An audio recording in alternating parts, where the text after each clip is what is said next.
And Mary, you just recently started speaking out. Have you heard any opposing views to that or any repercussions from that, or your son? Well, I'm wondering, from a comment that Jeff made about the morale of the soldiers over in Iraq, like the one person on there was saying we hurt others if we speak out. The morale of the troops over there, do they know how people at home are feeling about it and the Iraq vets against the war? Has that really caused a morale problem with them? Or is there a morale problem being stuck there in a war that they don't think is right also?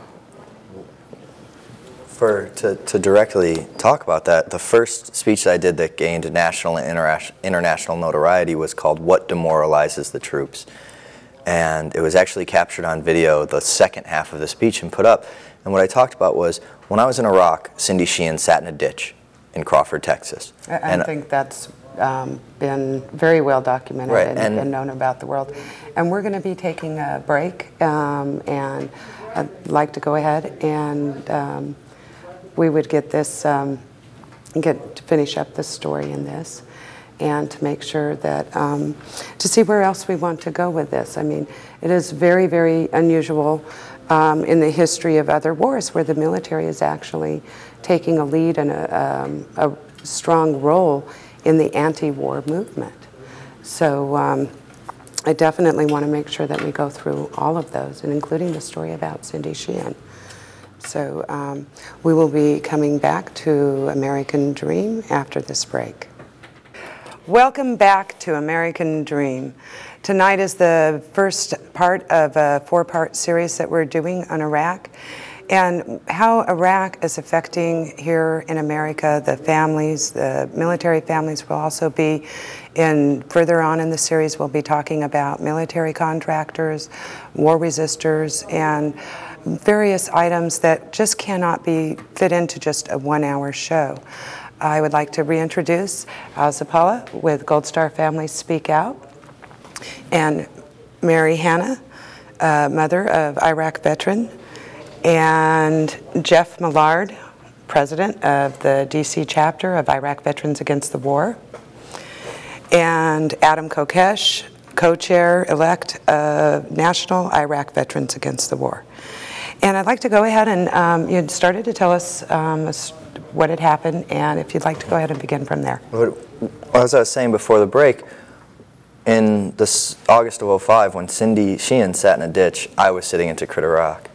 And I started to hear pundits on the news talk about how much she's demoralizing the troops. So I started to talk to everyone that I knew about what was demoralizing them, what had them down, and I never heard Cindy Sheehan. Never did anyone say, I can't do my job because Cindy Sheehan's sitting in a ditch in Texas. But I did sit down with a number of different people who told me some different stories. And I worked for a general. I had it easier than 99% of the people in Iraq. I did a lot of paperwork. My critics have often called me a secretary, which as a former infantryman, that does have a bit of sting to it, but maybe that's apt. But I sat down in a chow hall in Tikrit in late August, early September of 2005, and I saw a guy sitting by himself, and he didn't look so good. So I sat down next to him. This was for mid-rats, a midnight meal. I sat down with my tray next to him, and I said, how you doing? And he just stared off. And so I made small talk with him for a little while. He answered very rarely. And then just as I was finishing my meal, he said, you know, I just put a tourniquet on a guy's arm, knowing he's going to lose it. That's what demoralizes troops. Stories like that. Watching your buddies get killed. That demoralizes the troops. Having to return fire in a crowded area where there's civilians, that's demoralizing our troops. The futility of an occupation that they're killing and being killed for is demoralizing our troops. Not anti-war protesters, not Cindy Sheehan, not Ale, not any of us on this stage, not the news media. It's the occupation of Iraq that demoralizes our troops. And if we really want to help the military, and we really want to help America, we need to bring our troops home from Iraq. We need to make sure that they're taken care of when they get home. And we need to make sure that reparations get paid to Iraq to try and help what damages we've already created in that country. even for those that don't have the horrific experiences like the one Jeff mentioned, I mean, I got there in February of 2004. We'd been there nearly a year, and we still didn't have armor for our Humvees. We had to put up cardboard and sandbags to protect ourselves. We had to like line the interior of our Humvees with sandbags, you know, and it's these common experiences. Getting stop loss is something that thousands, tens of thousands of soldiers are experiencing today. You know, the body armor issue has largely been taken care of, but there are still issues with the supply chain, you know, and being extended and having to do 15 months when before it was expected to do 12. That's demoralizing, and that's something that almost everyone who goes to Iraq is experiencing. Now that was something, I was speaking with your son Evan earlier today, and he had mentioned as part of his Stop the Stop Loss is that he was saying that a large majority of the troops getting ready for their next rotation will be stop lost on this. And how does that make you feel when you see that? Well, it's a horror, and it's what can we do here? Again, can we go bang on the halls of the Capitol there? What can we do to stop this? And why should our sons and daughters keep having to go back and go back and go back and do this when the American people have already said, we want this to end? You know, the last election told our government we want it to end, and we're still doing it, and we're still facing stop loss, and I'm angry about it. Now, Adam, you recently also mentioned that you were titled the attack dog for the left. And something that often comes up is that, you know, if you're supporting the military or if you're in the military, you're Republican. And there's, you know, certain party affiliations. If you're an anti-war protester, you must be a Democrat. And so I just kind of wanted to take kind of a quick poll about that. Well, what party are you? Well, I'm a libertarian, and we speak out as veterans out of our moral imperative, but you step into the ring politically, you know, you're throwing blows, you know, and you know that you're gonna catch a few, and you know that's definitely expected. We step into the ring knowing what's gonna happen, and you know, unfortunately, a lot of the attacks against us have come from right-wing extremists, from people who are under the influence of the neoconservative movement in America.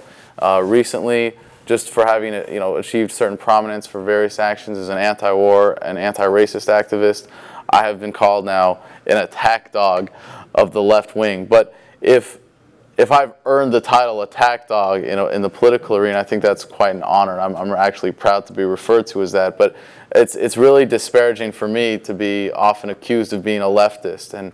And just recently, David Horowitz came out and labeled a bunch of people that I work with as members of the Revolutionary Communist Party, having just presumed that because, you know, we're taking a stand against racism, we must be communists.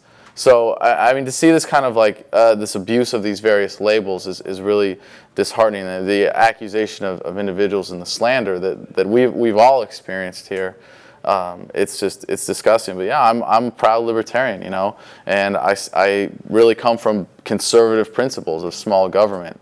And to see that just because I'm against this war, which is really an operation that gives us more government, that has us governing supposedly a sovereign nation on the other side of the world, now I'm a leftist and a socialist and a communist and all these other terms that I mean, at least are principled political views.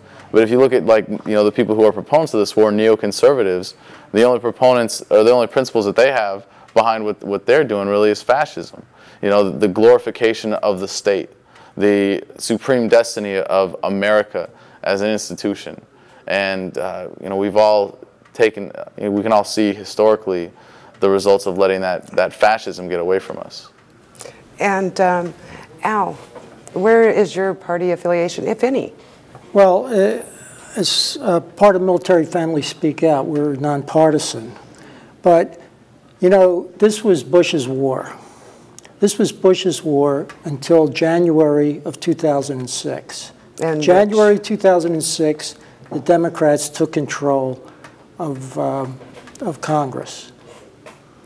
Now, we're coming up, going to be a year soon, and the war is still going on. It's no longer Bush's war. It's the Democrats' war. They have the power to stop this war. Instead of sending these timetable amendments that Bush can veto, First of all, they can't even get it past the filibuster. They can't even get it past the 60 votes